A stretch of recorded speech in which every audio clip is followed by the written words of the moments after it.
Mayors across the Commonwealth of Pennsylvania are uniting in a call for public employee pension reform.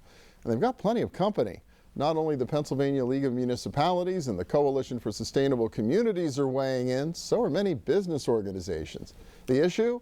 Increasing pension costs at a time when many pension plans are already underfunded. A situation that's beginning to drive up local property taxes. Well, why is Pennsylvania in this position, and just what can be done about it? Brenda Davis is the mayor of Washington in Washington County. Laura Ellsworth chairs the Pennsylvania Economy League of Greater Pittsburgh. She's also partner in charge of Jones Day Pittsburgh. And welcome. Good to have you both here. Thank you. Glad to be here. Thank you. All right. Well, yeah, Mayor, I understand mayors across Pennsylvania are really coming together on this issue. Why? What are you experiencing and what's at stake? Well, our city was in a situation where we were facing, are we going to cut services because you just couldn't afford the obligations that the municipalities are required to make in those funding barriers. So, you know, the city was in a situation where they had to create a tax that was placed on the commuters and the residents in the city to help fund the distressed pension fund. So it becomes very problematic when you have to go to, you know, the community and say, look, we have to impose a tax on you to help fund the pension.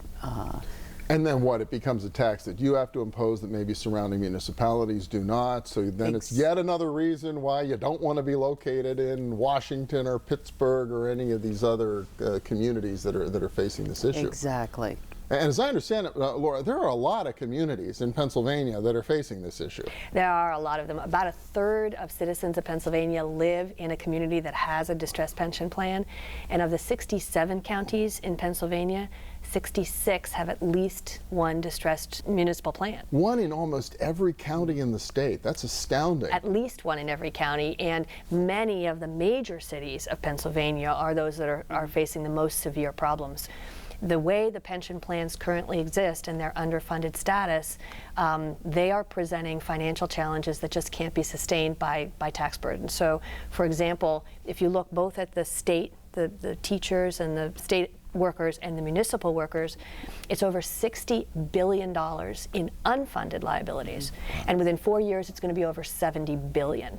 And at those kinds of numbers, you can't just spend your way out of the problem. And one of the great myths of pension is that this is all about collective bargaining that the average citizen has nothing to do with.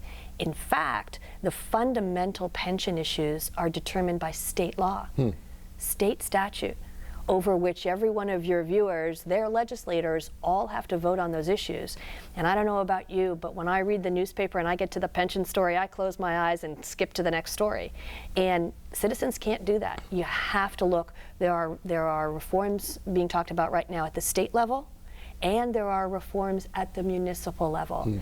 And legislators are not engaging on these issues because they're really hard, they're really tough, and unless they think the citizens care about these issues, they're not going to take the necessary steps. So citizens have to reach out to their legislators and say, we need to fix these. These are important people in our community, the businesses that we want to locate there, and the people who are getting the pensions, policemen, firemen, teachers. These are important people to us, and citizens need to understand the equation. Yeah, I wonder, Mary, do you think people are becoming more and more aware of this? I mean, honestly, if you had to impose a tax, my guess is people in Washington have now got to be paying attention. Yes, and they have been paying attention for several years now. And it has hurt us because businesses don't want to locate into the city of Washington because they do have that extra tax put on their employees. So it does become problematic. But you know, we're under that plan. We're under the distressed Act 47? Well, we're under the Act 205. Act 205, and okay. That's the tax we impose, and the Act 44, which is, you know, allows municipalities to take a look at their pension fund and see how distressed we really are.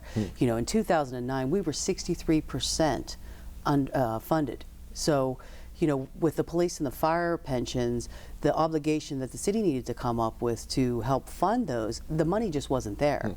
So that's when, you know, the leaders of the community came together and said, we've got to figure out a way that we can take care of these funded liabilities that the city is responsible for.